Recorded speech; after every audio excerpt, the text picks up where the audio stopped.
This is the Brave Space podcast. Brave Space is a healing place for gun violence prevention professionals and survivors. My name is Dr. Jordan, and I have the pleasure of interviewing Greg Jackson. You want to introduce yourself? Hey, I'm Greg Jackson, originally from a place called Fluvanna County, Virginia.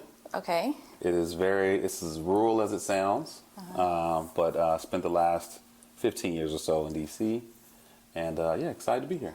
Yeah, thank you. Thank you for deciding to interview with me.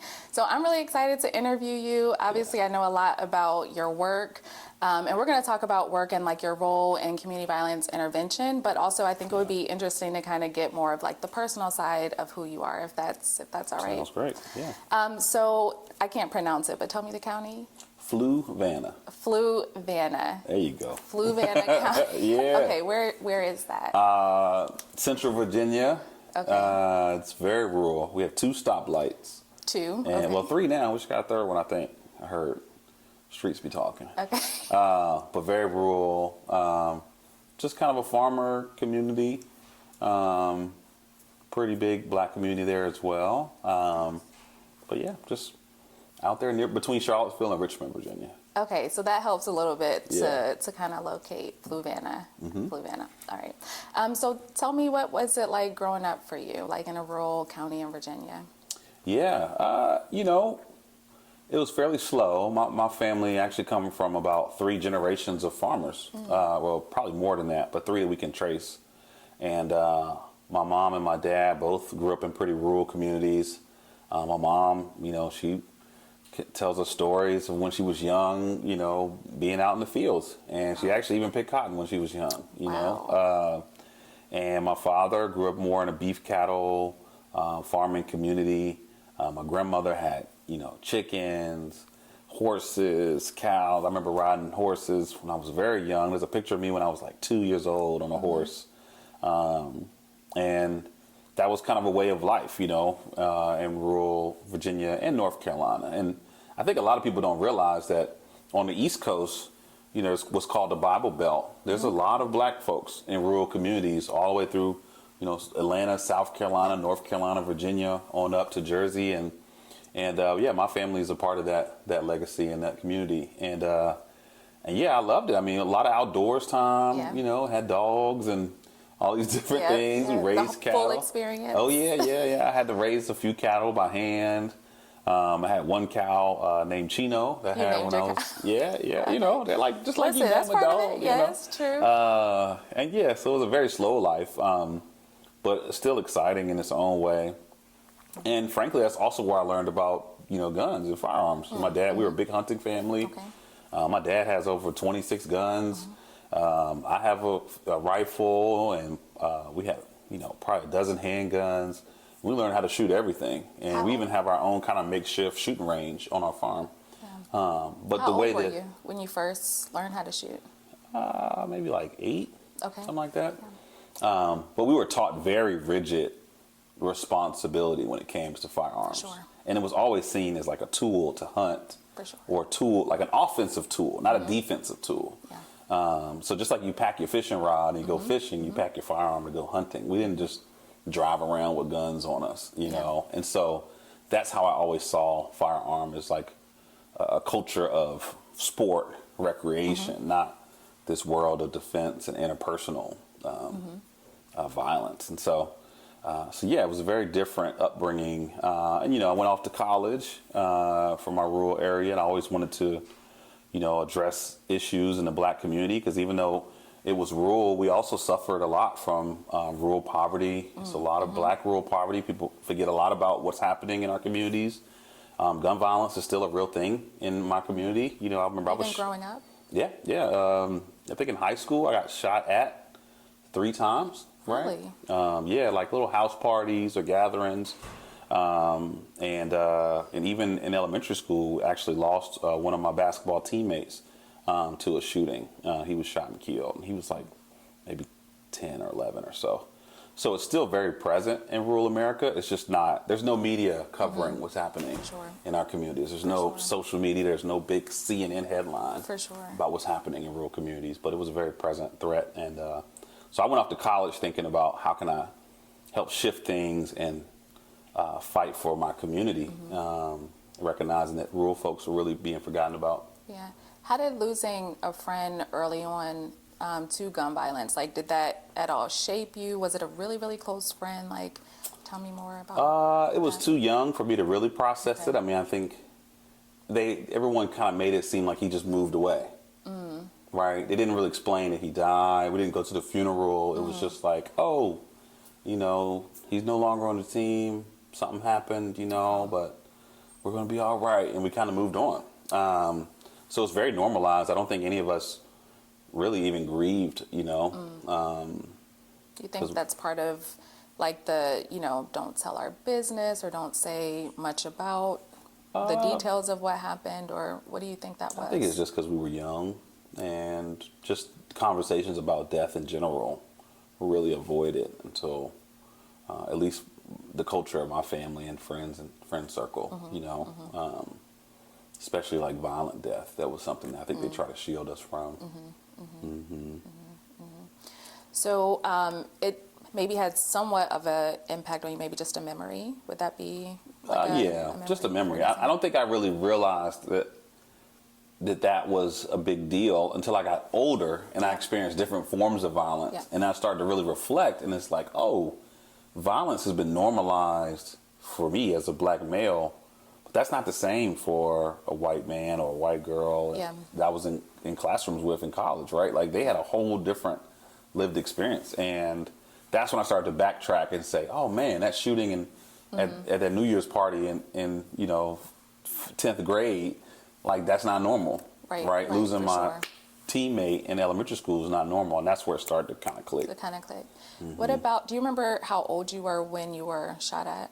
Because you said it was 3 times. Was it the same incident, or was Just it 3 separate? different parties. One was maybe 16 at a New Year's party. There was a shooting that broke out. Another was, I think I was like maybe 19 with my cousins, and there was a shooting outside of like a restaurant / bar that we were at. And another time was at like this like gala thing that we went to. My high school buddies went to, and yeah, there was a shooting in the parking lot. So I guess when I say shot, I mean shot at. I don't mean they were aiming for me personally, but like being in the midst of shootings. In that space. Yeah, in that space. So that was around high school, and then you went off to college. Where'd you go? I went to University of Virginia. Nice. Nice. I actually went to UVA right after a pretty serious racial incident. The year before me, this black woman, Daisy Lundy, she was running for student council, and she was attacked, and they beat her up and broke her leg, and it was a hate-based attack for her for running. And I remember it was all over Oprah, and she wound up winning because her opponent stepped down, but it was like, you know, national news. And that's when I got accepted to UVA, and that actually encouraged me to want to go more. Like, people were like, why would you go there after that? And I was like, no, that's where I want to be. Like, where is the drama? Where is this hatred? And how do I get in there and kind of help fight the fight, you know, and help fight injustice? And so that's what inspired me to go to UVA, you know, a fairly conservative school. But the way UVA was designed, the students had all the power, right? Your professors, you don't say Professor so-and-so, you say Mr. Johnson, and your professor looks at you and says, okay, Mr. Jackson, we're all peers. Yeah. Right? And that culture was really exciting. Like, the students helped control, like, the budget of the university. Wow. Yeah, we had a big role, but everyone was peers, and the whole concept was, you know, it was academic village. So they inspired us to be leaders in recognizing that the teachers have just as much to learn from us as we have to learn from them.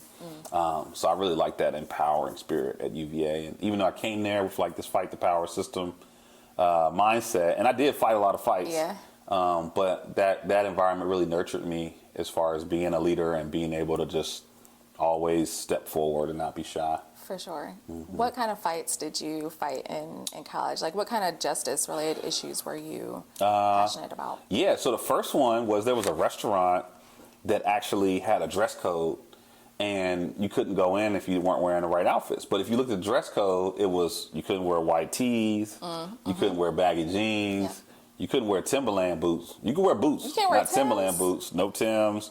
You couldn't wear fitted hats. You could wear hats, not fitted hats. So very targeted. Very targeted. Very targeted. And this was like right on the edge of campus. And so it was called Jabberwocky. And so I heard about it and I was like, yo, what is that? This is not no fancy dining experience. It's like a little college bar. And so we reached out to the ownership and they said, oh, we've had a few fights and a few, violent situations. So we started to enforce this dress code to keep our patrons safe. And so that's where it struck a nerve. Like, oh, you want to be safe from us and from me. Like, we are a threat. Yep. And so I created like a Facebook group back then. We had this big petition. We organized a big boycott. We did a sit-in. We tore them apart. We did all this press around it, campus press, local press. They did a town hall. We destroyed them at the town hall. They brought the food out, during the town hall. And we smacked the food on the floor. We don't want your food. You don't want us. We don't want you. And we shut that place down. Nice. And they literally shut it down. The ownership, I think they had to sell it and rebrand it. But we defeated that dress code and made it very clear that you can't discriminate against black people, just because you feel like that's the thing to do. If you care about security, then maybe you should hire security. For sure. Or maybe you should, if we worried about violence, then maybe you should invest in preventing violence, not just keeping certain people out. So that was my first kind of big fight. I was very proud of that. That's a big win. Yeah. That's a big win. Especially like being a college student. Yes. Take on the man. Yeah, for sure. For sure. Were there any other justice-related issues that you were? Actually, I got in a big battle with one of my professors over really the colonization of countries in Africa. And that got really, really big, and almost got me kicked out of school. Yeah. But for me, I was consistently like taking on. If I saw something that was an injustice or something that was wrong, or even a narrative that was discriminatory against us or our people, I was just running to the fight. And really, I always treated it like a competition. I played basketball in high school and college and football, big into sports, but I really treated social justice the same way. It's a competition. Like, I got to figure out how to win this fight, not just be loud, not just protest and not just, crash and burn things, but how do we successfully meet this goal and win this battle? And so I sought that out quite a bit. I helped bring the NAACP back to campus. Also my fraternity, I'm an Alpha, so Alpha Phi Alpha Fraternity Incorporated. And on our campus, UVA is like the Howard for white fraternities and sororities. Okay. Right? So like so many of them were founded there. So that's like their mecca. And, being in a Divine Nine black fraternity, I quickly saw there were very different luxuries they had. For sure. Right? Like each of them had homes that their endowments and their funders and alumni purchased these big fancy homes that all On the the frats campus. on the campus. Yeah, the frats and sororities had. So if you join the sorority, you get to move into this big, beautiful mansion, right? We didn't have that as black frats, right? So there were none when you got there? None, what, how homes? There were no homes there? No, I mean, not for the black frats. Yeah, for the black. No, okay. no, not for the black fraternities and sororities. But all the white fraternities and sororities had these big, I'm talking about mansions. Like one of them you could probably put 30, 40 people in. Yeah. It's huge. Like prime time, big, and I'm sure their alumni paid for it. But the campus encouraged it, right? They provided free security. They provided free food. They Land and space. Land. It was like they embraced it, empowered it. Whereas we were kind of just left there, treated like we were just a good old campus organization, even though we were a huge part of the culture, of the similar Greek culture. So one of the big things we fought for was for the Alpha Phi Alpha to be a part of the Interfraternal Council and the National Panhellenic Council, which had never been heard of before. Usually the black frats are in this group and the white frats are in this council. And so we said, we want to be both, and we want all those same perks. The same luxuries. We want free security. We want you to give us these little money. We want a little awareness week. We want to be on the websites, So that was a big battle that we took on, and we did it, right? And we became part of both councils and recognizing that, we could be separate but equal, but if you're going to provide perks over there, then we should be getting those same perks here, or we're coming over there. Yeah. And that was another fight that we took on. So you've always been fighting for your people. always, yeah. Always. Yep. Yeah. Was it a transition at all to go from like living in rural Virginia to being at UVA? No, I mean, I think it was just a different battleground. A big reason my parents wanted me to go to UVA, and my parents both went to HBCUs. My mom went to A&T, my dad went to Shaw. But one challenge that they always reminded me is that they felt like as good as they were on their campus, when they went into the professional world, they were just seen as being a smart black student amongst black students. Yeah. And they felt like there was this kind of weird, stipulation of that, oh, you smart for that group. You're not just smart. Got it. And so they wanted me to go to UVA, not because they didn't believe in our culture, but they wanted me to compete with all races and all backgrounds and all classes and say, look, when you come out of UVA, if you top of your class or you honors there or you're a leader there, then they can't hold anything over you. They can't say, oh, you got there because you was this, or oh, you just smart amongst this group. Yeah. So that was a big thing for me, was going to a university that at the time was the number 2 university, public university in the country, where all the brightest minds in the world were flooding in. And so that was a big shift, going from a small rural community to now in this, hodgepodge place of all these brilliant people and having to compete with them in classrooms and student council. I ran for student council. I was the first black freshman class president in UVA history. Wow. So that was a big win. Yeah. I took on 14 other, students to win that race. That was huge. That's a big deal. I was the only black candidate. My second year of college, I was a student council vice president, so for the whole campus. So that was a big deal. I was the youngest student council vice president in a short amount of time. Ran for president, almost won. It's a whole nother story. My first L, it still burns. Yeah. But UVA was just definitely a bigger fish tank full of so many brilliant people. And I love it. I mean, I appreciate everyone I went to school with, I competed with, my friends, my enemies, all of them. Yeah. I appreciate it because it all made me so much stronger and better and greater. And as I went out into the real world, I felt like I could compete with anybody. Yeah. So what was life like after college? Like, where did you work? Were you motivated in politics at that time? Yeah. I mean, we had fought so many social justice fights on campus that I felt like, okay, where's the next phase of that? And I just assumed it's got to be in D.C. That's where the White House is. That's where Congress is.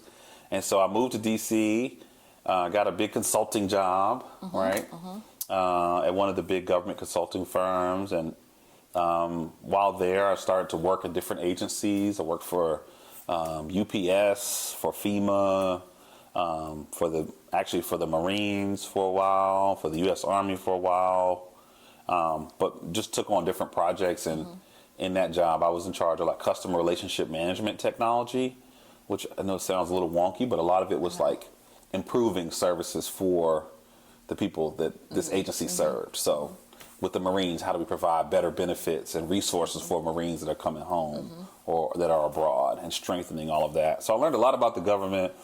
Didn't quite feel like I was changing anything. I think I was just improving systems. Yeah. And I looking back, I really appreciate that time. But in the moment, I didn't really think nothing of it. It was like, man, it's a lot of spreadsheets and a lot of trainings and a lot of just diving deep into processes. But then Barack Obama decided he was running, and I had known a lot about him. I studied politics in college. I had a double major in American politics and African American studies. So I was deep into our people, but also deep into the political world. So I knew the game inside out, at least from an academic standpoint. And when he ran, I got really excited because he was someone who was very different. But what I loved the most about him is that he was very effective. Like if you look at his time as a state senator, even as a U.S. senator, he got a lot done. He's one of those people who passed a lot of bills, moved a lot of stuff. And so it was less about his identity and more about how effective he is and his identity, of course. So when he decided to run, I got on a bus, I'll never forget, during a primary, and I rode on that bus down to South Carolina and spent the whole 4 days knocking doors, helping out the campaign. And it was the last part of the South Carolina primary. and I met a ton of people, met celebrities. But what was most compelling was when I was knocking doors, they kept pushing me into rural communities, and these were rural black communities, just like where I grew up. Yeah. And these were folks who had never been engaged about politics, never had been asked to be a part of the process, and folks who didn't think their vote mattered, But I was talking to what I felt like my family, my friends, my neighbors, people just like me, and saying, look, you are a part of the system too. Just because you're in rural America doesn't mean that you don't matter. And you have real problems you need to fight for. And I'll never forget, there was one door where there was no door. It was just a frame. And my canvassing partner was like, we're not going to that house. There's nobody in there. And I was like, nah, it's on the list. We got to knock. And we literally knocked on the frame, and a black family came out. Yeah. And they were like, hey, what's up? I was like, what's going on with the door? And he was like, oh, sorry, it just broke. We're trying to get it fixed, but times are tough. And I'm like, yeah. And I was like, well, we need you to vote. Yeah. And I was like, y'all registered? And they was like, no, we ain't done all of that. And I was like, look, if you come today, you can register, you can vote, like you can help us change things. And that family came. And like that stuck with me was like, I was able to help mobilize people to make an impact, especially black rural folks like myself who were overlooked. And he won. I was on stage when he gave his big speech, which was crazy. And I was just eyes big, and we were cheering. I was like, oh my God, like this black man who I know is really effective and impactful, he might actually have a chance, what, and it was black folks who kind of got it, started the momentum. So that's where I got the bug. And so from there, I was kind of like consulting by day. And then by night, I was like campaigning as much as I could. And I wound up joining a group called DC for Obama, and we built it. And DC for Obama grew really fast, and I became the co-chair. And we had, I think, over 12,000 volunteers by the end of the campaign. And we were just managing, like sending buses to this city and this state, and just sending all the folks in DC out to these states to help turn out the vote.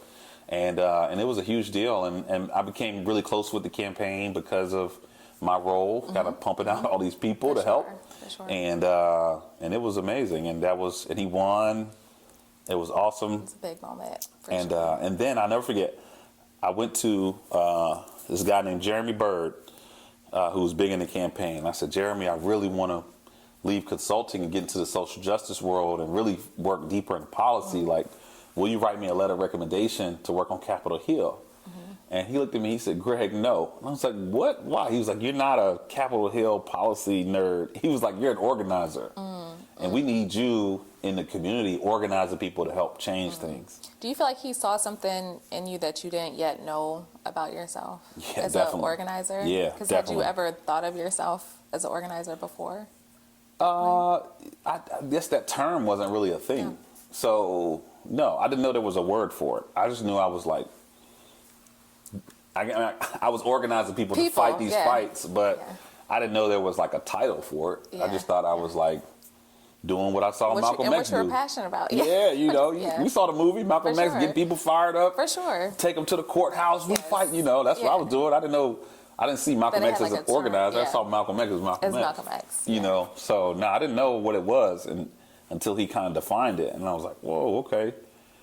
I was like, but you're not going to write this letter? He's like, no. He was like, but I will hire you. And I was like, hire me? And he was like, yeah, like you could join us. And so that's where, he offered me to join basically what was called Organizing for America at that time. But basically when Barack Obama won his first race, he created an organization that helped mobilize people to fight for his policy priorities. And so interviewed with them and got hired to go to North Carolina. And so I moved to North Carolina from D.C. in 2009. 2009. So you moved to North Carolina, and what happened from there? So in North Carolina, I spent 3 years as the state field director for Organizing for America. And there we fought different issue advocacy fights. So we were trying to get people bought in for Obamacare before it was Obamacare. And we were training, volunteers and educating the public and like, we need to improve our healthcare system and all these different policy priorities that he had. We were out there organizing the communities to fight for it and push on their members of Congress. And so that's where I started to learn about like really grassroots advocacy or grassroots lobbying. It's like, how do you get communities to influence members of Congress? So we did that for a couple years. I formerly was working for the Democratic Party too. So I got pulled into different campaigns and wound up, leading or managing or advising around 28 different campaigns throughout that time. So I spent 3 years there really working throughout the state, but helping with state races and Senate races and even local races while organizing folks to fight for some of these issue fights. And so it was amazing. It was like a way to take a lot of my experience from college, my energy, my ideas, and then also be professionally trained in how to organize and campaign to either win an election or to pass legislation. So I did that for 3 years, and then ultimately it turned into his reelection campaign, and I oversaw North Carolina there for his reelection campaign, and we had 390 staff that I was managing. I was 25. That's incredible. 25, like a 400 person staff. That's incredible. It was nuts. Yeah, I was like, Did you feel like well prepared for that role, or was it like you were figuring it out as you went along? I was figuring it out as I go. I mean, they trained us a lot. I had an executive coach, and they poured a lot into me, but it was intimidating. For sure. The majority of my staff were older than me. Some of them are significantly older. Could be my parents. But I think I've always been willing to like step out there and learn and lead and be brave, and I also knew the state inside out. So even though my age and experience time wise might not have been there professionally, when it came to organizing the state of North Carolina, there was nobody else that knew it at the level that I did. So I felt really confident there. And I learned, the way I approached it is I decided like I'm going to lead this entire organization, but I'm only going to manage these 10 people, right? So my direct staff, that's who I managed. And they, each of them had teams under them, but it was like, if I can make these 10, if I can hire the best 10 in the world, and if I can just motivate them to be a little bit better, then that's how I succeed. And so I got to lead everybody, right? I got to hold the trainings, got to give the speeches, got to manage the budget, all this stuff. But I'm not managing 400 people. I'm managing 10. Yeah. And how do I get the best I can? So I actually went out across the country recruiting people. Most of my staff are from different places. I got one guy from Jersey, one from New Orleans, a couple people from Ohio, Philly. I was finding like the best and brightest organizers and like recruiting them to come down to be a part of this team. Yeah. And I got them too. My team was amazing. And all of them are still doing big, big things now. It's incredible to watch their trajectory. But yeah, that was my approach. And we registered more voters than any other state in the country, with the exception of Florida. They beat us in the last week. But we registered about 400,000 voters in North Carolina. We knocked and called more doors than any other state in the country per capita.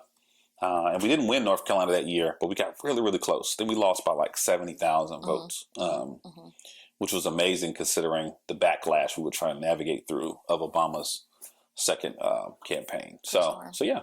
Sure.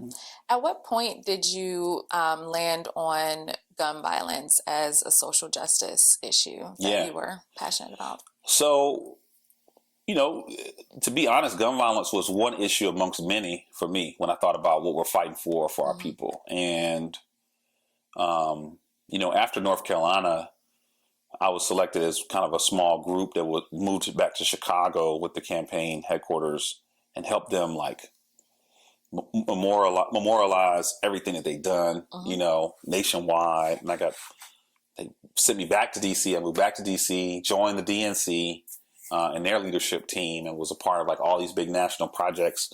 But gun violence specifically didn't jump out at me until we started thinking about issues we wanted to attack across the country. And Sandy Hook happened, right? And I saw this big outrage across the world about what happens when young kids are shot and killed. And then that's when I was like, well, we've been getting shot for a long time. Yeah. And no one's really cared. And so while I was at the DNC, I actually took over the gun violence prevention issue platform for the Democratic Party. But only within like a couple weeks of me doing that, that's where everything changed for me. A lot of my family and cousins in North Carolina that came to DC to party for really a bachelor party. And we were out at this club, had a great night. And as we were leaving, there was a big shootout that happened. And I was shot in that shootout. And the bullet that hit me, it hit two arteries. I'll never forget. I was just, bleeding to death on the pavement, and I couldn't find anybody. And I just started thinking, like, man, this is it. Like, my journey is going to end right here on this concrete by myself. And that's the thought that was going through your mind at the time. Yeah. And, I was fading kind of in and out of consciousness. And I remember like a voice just saying, like, we got more work to do. It's not ending here. Yeah. And so I was just fighting to hold on. And my cousin found me because everybody ran when it happened. And my cousin kind of came back and found me and kind of tied a tourniquet. And I got rushed off to the ambulance a few minutes later.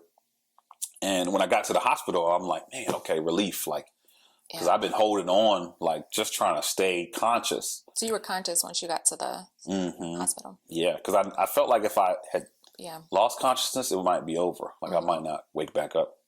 So I was just fighting. And when I got to the hospital, as opposed to being rushed into surgery, they rolled me into this little side room, and there was police investigators there.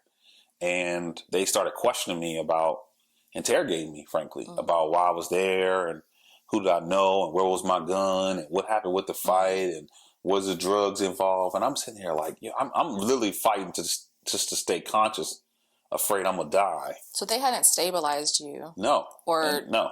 touched you or did evaluate you? Nothing? No. Okay. And here I am trying to defend my innocence, And so that was really infuriating. And, they didn't know me from anybody. They just saw a black man. He must have been involved, right? So from there, I left the interrogation room. I finally got to meet my doctor and nurse. And my surgeon at the time, he assessed it quickly and was like, oh, man, this is really bad. Based on the blood loss, you might die. Like, you're dying right now.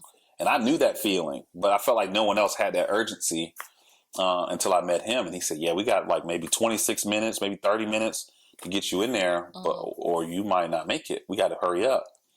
And that's where it all like sunk in, like, man, this might be it. And he was like, well, I have to warn you that, based on blood loss, there's a chance you won't make it. There's a 50% chance you won't survive. And if you do survive, it's a good chance we may have to amputate because of the trauma we've seen on your leg. And I was like, fuck, How old were you? At this point, I was 29, 28, something like that. I guess you didn't have any time to like even just process what was going on. Were you at the hospital by yourself? Yeah. Well, they let one cousin get in the ambulance with me, my cousin Tyler. And so Tyler was outside and I was in there. And so, I joke about this, but it was so urgent and I felt like I was at my wit's end that I wasn't trying to process or be emotional. I was just like, bro, let's just hurry up. Like, we got to go. Like, if I'm about to die, can you hurry up? Yeah. He's like, well, you need to sign this. I was like, I'll sign whatever. Let's just go. So I went to surgery. Luckily, I made it through my first surgery. And when I came out, I was by myself, surprisingly. And I was like, where is everybody? And I didn't have my phone. And I was just stuck. And I was like, what is going on? And then hours went by and I was by myself. And I was like, what is happening? And called my nurse, like, where's my family? And it was like, oh, we can't let anybody know you're here because we're afraid someone will come shoot you again and kill you. And I was like, what? So apparently they had me under some type of protection policy. So I was by myself. And so I was like, no, I need my family. I need to let my brother know who's in town. My cousins, like, what's going on? Like, y'all didn't call them or nothing. And so they had me sign all this paperwork to release my information. And then my family finally got in touch and they were just in a panic. Everybody's in a panic. They thought I was dead. Like, they didn't know where I was, what happened. They called a hospital. The hospital said I wasn't there. So it was a whole mess. So finally I got in touch with everybody and I thought, okay, maybe this is over, but there were a lot of different complications. So I went through 6 different surgeries and in and out the hospital for about 6 months. I went through 6 months of full recovery. And it did get a lot of national news because, again, I was pretty senior in the Democratic Party. So it was like, Obama, leader, shot. Yeah. And so there was that whole narrative that was happening across the news. How did you feel about that narrative? Like, did it make you angry? Was it upsetting? I didn't think nothing about it until I started reading the comments and how people instantly assumed that I had something to do with it. Like, oh, that's what he gets for hiring gangbangers and drug dealers and thugs. You know, people were calling me all these different things. It's like, that's not you at all. Yeah, they don't even know. They don't know. I'm a quick Google search. You would have found, you know, and I no offense to people who do live that lifestyle, but it was like, the stereotypes were just loud, right? Yeah. And I realized like I was being seen as like a criminal first and a person second. And even from when I walked into until I was rolled in the hospital, I was interrogated before I was cared for. And that was just the lens that I realized quickly that I was under, is that first I had to prove that I had nothing to do with it. Then people would see me as a human and actually care. So that was the hardest part about it. But yeah, you know, a cool thing was President Obama called me while I was in my recovery, and that was really cool. You know, having that kind of one-on-one time, and a lot of members of Congress and stuff called, and because people I had worked with along my journey. But I quickly realized no one that deep into the Democratic Party or really the Obama world had been impacted that directly. So what happened to me kind of created a ripple of urgency within the party. Like, we got to do something more on this issue. And this is also right after the Sandy Hook shooting, like that same time. So now it was like, there's this big problem out there with mass shootings, and one of our own has been shot. And so I think the movement at that time, the Democratic Party and Obama movement kind of rallied around me, and, you know, helping me recover and supporting me. But then more of them got more invested in the issue and started to be more active and vocal and fighting for. And I got invited to the White House a few times for different press conferences and convenings on gun violence. And, you know, it was exciting to kind of be a part of that momentum that I think has led to so much we see today. Do you feel like having kind of that immediate support within your work helped you to like process and move past? Because that's a major injury. Yeah. No, I mean, I was flooded with support from family and friends and coworkers, really coworkers more than anything, like campaign folks. But yeah, it was almost like, it was overwhelming. You know, every time I woke up, because I was on really, really heavy medication. So every time I woke up, there was a different group there, like checking on me. And I think, you know, a couple things. One, I didn't have time to think about vengeance, right? Because it was people were just like pouring on the care and support. My mom and dad are right here, you know. My brother's right there, like him. And they were all upset. My brother was furious. My brother was like about to go on a rampage. Had to keep him calm. That was my number one focus. But yeah, that pour on support, I think, really kind of helped me. It just reminded me how much people cared, and it kept me from, you know, slipping too deep into anger. But when I left the hospital, that was the hardest part, because I left the hospital and everybody said, "Oh, you good?"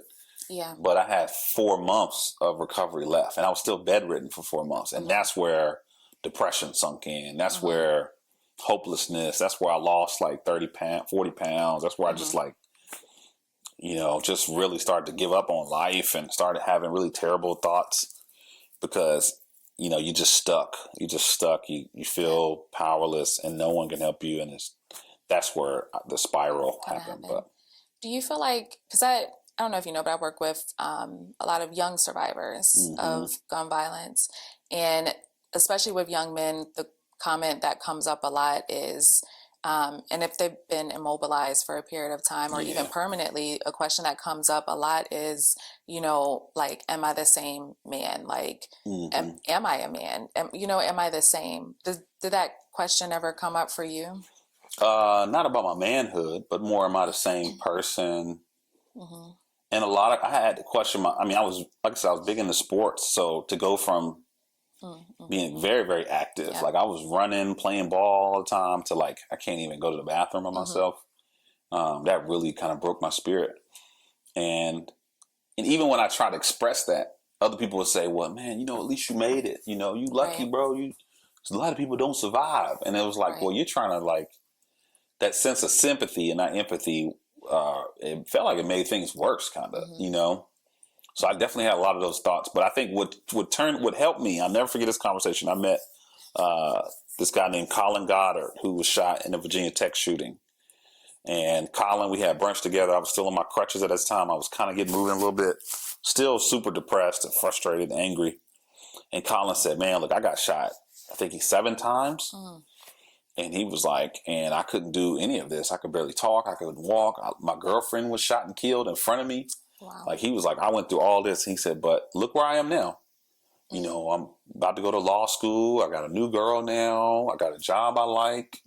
You know, he said the biggest thing is he said, you'll never go back to the life you had before. Like, when you were shot, that version of you died in that hospital room.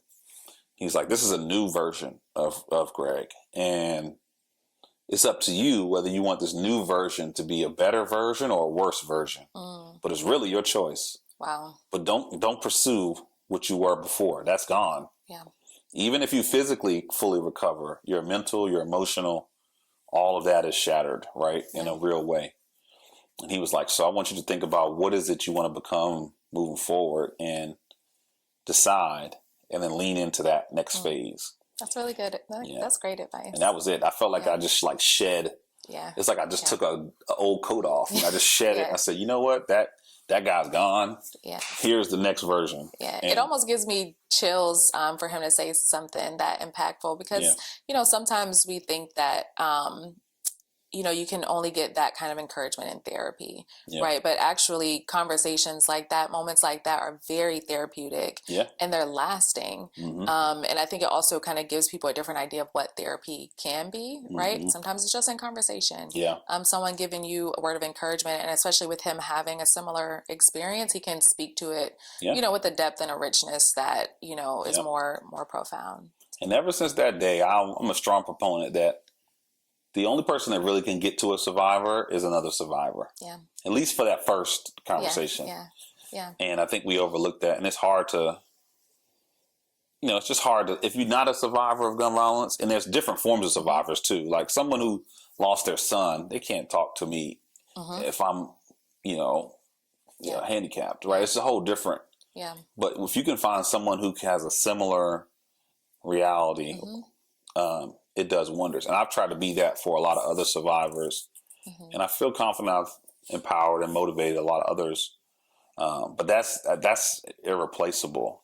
And I really need that. So, Did you have access to therapy? Did you want access to therapy after your injury? No, nobody offered it. I mean, you know, when I was shot, there was no real CVI in DC, at least nothing for me. You know, in the hospital, there was a chaplain who came and prayed with me, and I appreciate him. But that was it. He prayed with me a couple times and said, "Hang in there," you know. Yeah. But yeah, nobody really there was no therapy. Like there was nothing really offered. It was maybe encouraged, but you had to go out and find it. And I tried a few times, but you know, I don't want to go talk to some random lady across town about my feelings and emotions. I just felt like they wouldn't understand. So I kind of shied away from it. And it really wasn't something that people pushed, you know, especially in the Black community. Like no one around me had a therapist. So it's more of a conversation. Yeah. And it's expensive, right? It's like, it is. So no. So you recovered from your injury. What was life like after that? And then how did you end up in the White House? Yeah. So, real quick, I did find my own version of therapy. Okay. And that was running. So I started running, and for me, it was hard because I couldn't walk for so long. So just learning how to walk was a big deal. Then learning how to ride a bike was a big deal. Then actually running was a big deal. And I was like, well, if I can run down the street, let's see if I can run a mile. Yeah. Let's see if I can run 2 miles, 6 miles. And I started running like half marathons. I ran 6 half marathons. And like each time it was like, oh, wow. That's like there's no limit, right? Yeah. So that was huge. So anyway, I think people should think about therapy beyond just talk therapy. I think there's so many forms of therapeutic support that survivors need. I think it's always like, just talk to somebody. It's like, well, everybody might not be able to do that well. But anyway, so I survived. I couldn't go back to the party because after I was shot, the Senate failed to pass a background check bill. And a lot of the members of Congress that I knew that worked for they made excuses of how they couldn't take action on this issue. Even ones that knew me personally, right? Some of them I was in meetings with in my crutches, and they were talking about how they couldn't make the vote right now. So that just kind of ruined it for me. It just kind of disenchanted everything. Yeah. And so I decided to leave the party, leave, at least, professionally, leave campaigning. And I wound up working for the mayor of DC. And I really told her, like, hey, I just want to focus on this issue and try to get as deep into it as possible. She did the same thing that Jeremy Byrd did. She said, well, you're not really a policy person. You're more of a community engagement. And I was like, okay. Yeah. So I became her director of community relations, did that amongst other jobs for a few years. But in that work, really learned more about how violence is impacting, the DC community in our inner city, and how just more texture into why shootings are happening, who's getting shot and how. And I knew the pain, the trauma, didn't quite know. And I knew what happened in my lived experience, but it's very different, And so I just learned so much there and helped really kind of help develop some of the initial framework for the public safety effort there. So I was doing that for a while. But then in 2019, Tyler, who was in the ambulance with me, his best friend was shot and killed in Greensboro, North Carolina. This kid named Trey, who was a family friend of ours who grew up with us, was at the house every Thanksgiving, every Christmas. And Trey was shot and killed in Greensboro and died in Tyler's arms. And just hearing that from Tyler and knowing my close cousin who was with me in my darkest moment was now lost his best friend, and quickly realized there was nothing in North Carolina. There was no public safety plan or strategy in Greensboro like there was in DC. And so that's when I decided to leave, leave again, local politics, and really focus on how do we change things for all of our people across the country. Yeah. And so that's why I drew from my experiences in North Carolina, of grassroots advocacy and influence of members of Congress, my relationships nationwide through the Obama campaign and really that whole phase, and then lessons of different strategies that I knew worked from my experience in DC at the local level, and said, all right, let's just bring all this together and let's see if we can get Congress to do some real work on this issue. And that's why I joined Community Justice. I met Amber Goodwin, the founder of Community Justice, who I'd known from the Obama era and someone who visited me in the hospital, right? And she had started this organization. It was really small, 2 employees, and their whole mission was how do we change policy in Washington? And I said, let me join you. She let me join her. And actually right before I did that, I was in the Office of Neighborhood Safety. That was my last stop in my DC government days. So I did work in the ONE's office with a bunch of different CVI strategies. But then I went to Community Justice. We started fighting for Congress. The first few months I was there, we had the first hearing on urban gun violence in American history. Amber testified, which was amazing. I was able to help her prep and be there when it happened and start to see all this stuff come together. And I said, hell yeah, this is it. This is the combination of things I've always wanted. And so that's where a lot of the advocacy started. And we fought, throughout the pandemic and the George Floyd era and all of that. Black Lives Matter and all of that, we were always fighting for here are different solutions to prevent violence. And not that it's not just that we need alternatives to policing. We just need a safer, healthier lifestyle where policing is not so, suffocating, right, in our communities. And so we were pushing that narrative and it stuck. And so we were able to get American Rescue Plan funding to include community violence intervention. We started pushing on different members of Congress to move forward. When the presidential candidates started to line up, we drilled every candidate and said, what are you going to do on this issue?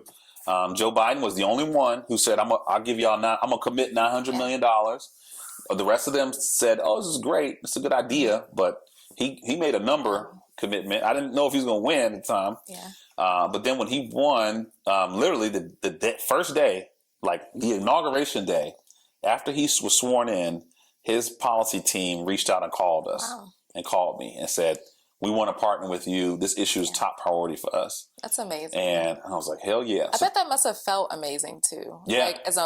Almost like a win for you. Yeah. Right? It was a win. Yeah, for me, but it was really for the movement, right? Yeah, for sure. I think I was just kind of the liaison, really. For sure. Because by then, I met the Erica Fords and the Pastor Mikes and the Chicos and the Marcuses and all these people, the Arisas and Shiny Bugs and all these big advocates, Yeah. these big juggernauts. But I was in D.C., so I was that one that could Yeah. be in these members of Congress' face every single day. Mm-hmm. You know, I could go to the White House and just pull up with 30 minutes notice, right? So I felt like I was kind of like the sword for this, you know, bigger army Yeah. of people. Which seems like it kind of fits your narrative of how you grew up and like what Yeah. you were fighting for early, almost like it was prep work. Mm, Right? it was all prep work. Yeah. Yeah. A lot of prep work. and yeah, so literally from day one of the Biden administration, we started presenting proposals of, well, you should do this, you should do that, you should take on this, you should think about this investment. And, you know, of his initial 12 executive actions, I would say maybe 6 of them were direct responses to proposals that we developed and sent to them. And so we started to see this momentum. But then Buffalo happened and Uvalde happened. And Buffalo really struck a nerve with me because, you know, that shooter, he killed grandmothers, you know, and small town older folks. And similar to that South Carolina moment, when I saw the Buffalo shooting and I saw the stories of the victims, it felt like my family, right? It felt like these are people that are just like where I grew up. You know, they're not big city, inner city street. No, this is just small town folks just trying to get groceries. Yeah.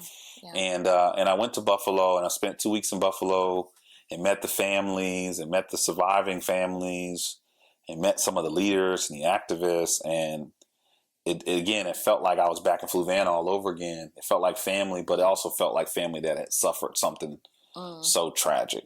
And so it kind of gave me a big boost into energy wise to fight harder for change. And so when I came back from Buffalo, I was on fire. Like, how do we get something done? And the world was on fire, right? And so that's when the Bipartisan Safer Communities Act was being negotiated. There was a big hearing. This was my first chance to testify before Congress. They invited me to testify. That was crazy. It was hard, but it was important. I feel like I crushed it. Yeah. And a lot of other people crushed it, and the survivors all crushed it.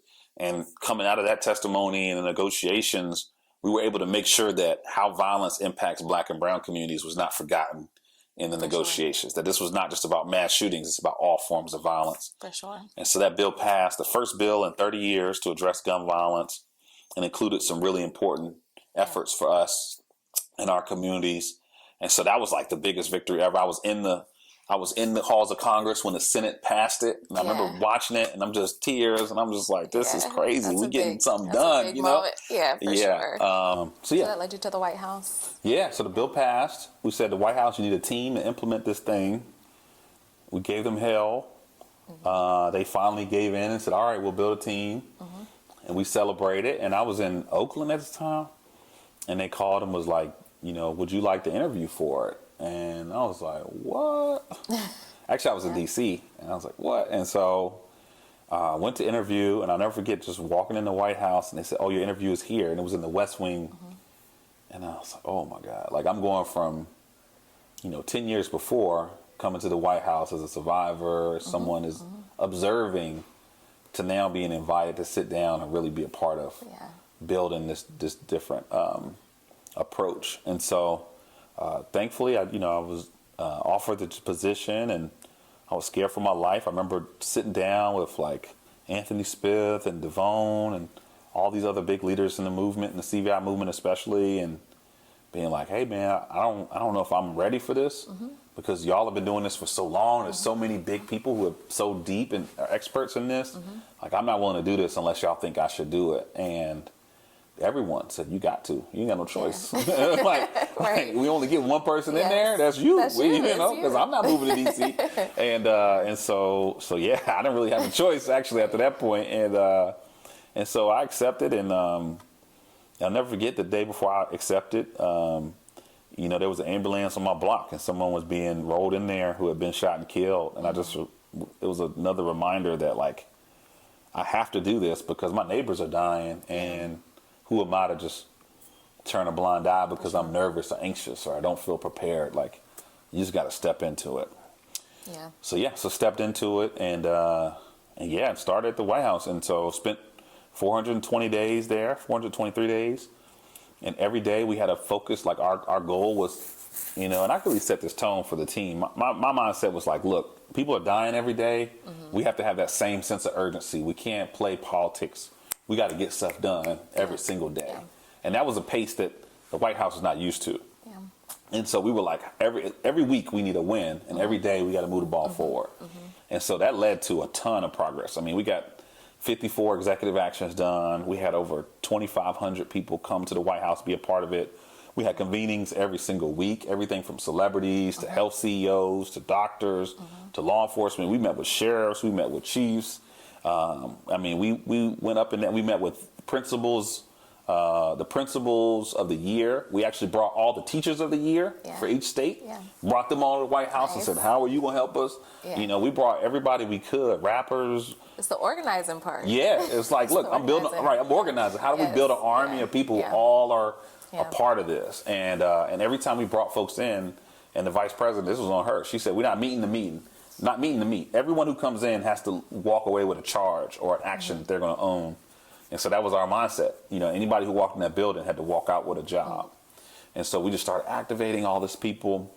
And then the same way we attacked it that way, we started to organize the agencies too, and went to them and said, hey, Department of Labor, like, what are you doing to help address this crisis? And if their first instinct was, well, that's the Department of Justice, right? Like, no. Yeah. Jobs play a role in violence. For sure. Went to the same thing, the Small Business Administration. What's your role? And they said, what do you mean? I was like, well, small businesses are being impacted by violence. Yeah. Right? And we got, at that, I think in total about 14 agencies, each had to create a plan and a strategy of how they were helping to address violence. Yeah. And we as a team helped activate and mobilize them to be a part of the solution. And not just Department of Justice, like everyone from AmeriCorps to Medicaid to the small businesses to the agriculture. Every agency had a role to play. And the president and vice president, they were just cheering us on the whole way. Like, that's exactly what we want, you know? Yeah. So yeah, it was pretty epic time. And I'm just most proud of the success we saw. A 12% reduction in homicides in 2023. And at this point, we're projecting a 16% reduction in 2024, which both of those years are double the steepest decline we've seen in the past, which was in 96. I think there was like a 8% or so reduction. So yeah, we broke the record twice. And I think 2025 will be a much safer year too, because that work is still working. Yeah. So what's next for you? So you've transitioned from the White House. How are you still supporting community violence intervention? Yeah, so for me, I'm just started my own consulting firm in the short term, and I'm starting to just help different projects that I'm really passionate about. So, the CVI LA Leadership Academy, which I know is just like really a pipeline for the next generation of leaders, or really the current generation. How do you strengthen the current generation of leaders? Working with the National Office of Violence Prevention Network, helping state level offices become stronger in their strategy and trying to help them emulate what we were doing in the White House. Also working with community justice, helping to support and coach kind of the leadership there that kind of took the baton from me and make sure they're successful. And then also I realized there was very little being done on the youth side of violence prevention. And so excited to partner with the Harlem Children's Zone and help them think about how to integrate violence prevention more into their youth poverty reduction approach. So I'll be doing that. So right now, just owning a few projects to help address violence and kind of keep some of the momentum, help it continue to flourish. And we always said that the White House was never a destination. It's just a vehicle. And even if you look at the presidents, that's how they use it, right? It's a vehicle for them to push forward their agenda. And we feel the same way about the gun violence prevention agenda and the CVI agenda. The White House helped us validate, amplify it. But now we got to keep doing that, even though we don't have this vehicle to ride in. We got to get in all these other cars and motorcycles. For sure. Well, I'm really excited just to hear, just more about your life. And it's been a real gem for us to have you as an advisor in CVI LA. I think we all feel like it's dope just to know that you were in the White House, right? You got hair. Right, you look like hair. us, right? The only one with locks in there. When I first got there, it's a lot more over there. So it just feels like we're all kind of fighting and working toward Yeah. a similar mission, and there's a lot to be said for that. Yeah. And I feel like there's still so many more questions I have, but I'm gonna close this out, and Do a part 2. we could always do a part 2 for sure. Yeah. And the way we make this a brave space, so it doesn't feel like I'm just asking all the questions, I let whoever I'm interviewing ask me a question. So Yeah. if you have any questions. What inspired you to create a brave space? To create a brave space, I think I grew up really shy. We'll start there. You couldn't tell? You couldn't tell? No. Like, I'm faking it. So I grew up really shy. But I also grew up quite competitive. And I never, and that's, competitive like sports. Like, I always did a lot of like physical activity. So competitive in that way, but also in a lot of ways competitive with myself. Like, not good. wanting to, suffer under my own insecurities, or like I always wanted to beat my own fears. So, I did some like performing arts and just kind of push me out there. I did it mostly in groups, but always still wanted to kind of be in the background. I'm short, so they usually put me in the front. So I had to kind of overcome. I know that feeling. Yeah, I had to overcome that. And then when it came to Brave Space, it really came out of a need, right? So working with survivors and also professionals in this space, I'm constantly having these one-on-one conversations, and I'm like, oh, like what you're saying would be so good in a group setting, because we can really heal in community. That's kind of what, Brave Space is. We heal in community, because people need to know what healing looks like, that it can be conversational. It doesn't have to be stuffy. But it can really help you process through some difficult things. And then, of course, in this space, that's gun violence. And then the whole brave part is like, I got to be brave to do it. You know, I have to overcome my own shyness. So, so that's why. So it's a brave space. You're very brave. No one will notice. No, good. That's good to know. That's good to know. Awesome. So thank you again for interviewing. This is the Brave Space podcast. Brave Space is a healing place for gun violence prevention professionals and survivors. We meet, we process, we heal in community.